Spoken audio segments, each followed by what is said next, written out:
U.S. energy head nuclear power rescue helps national security.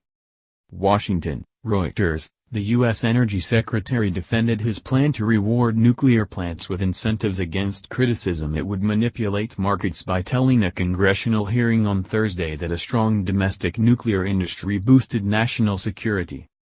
Rick Perry pushed the Federal Energy Regulatory Commission on September 29 to issue a rule within 60 days that would reward aging nuclear and coal-fired power plants that store 90 days of fuel on site.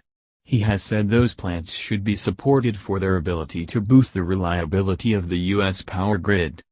Many U.S. representatives at the hearing, including Democrat Frank Pallone, said the plan favored aging industries, killed free markets and would saddle consumers with higher power bills.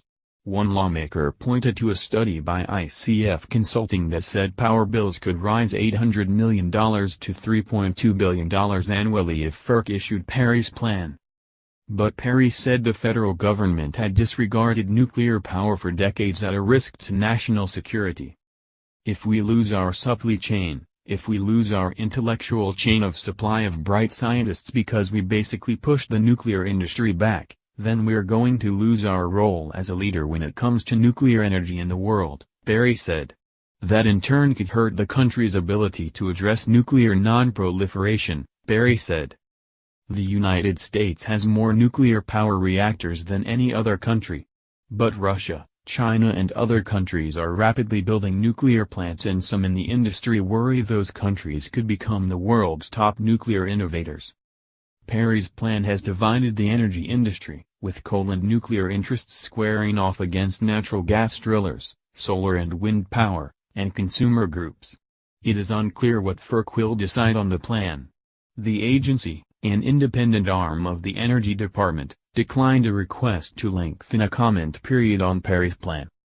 Republican Representative Pete Olson suggested that Perry was more in favor of free energy markets when he was governor of Texas. But Perry said the notion that energy markets were free and without subsidies was a fallacy. Pallone said a study that Perry had directed Energy Department staff to conduct concluded the grid was already reliable and that most recent grid outages were caused by problems in energy transmission, not by power plants. Several coal plants were forced to shut by recent hurricanes because their mounds of coal supply were soaked by heavy rains. Perry said his plan was a directive for FERC, but he added that he initiated it to start a conversation about protecting people from outages during extreme storms. Reporting by Timothy Gardner, editing by Peter Cooney.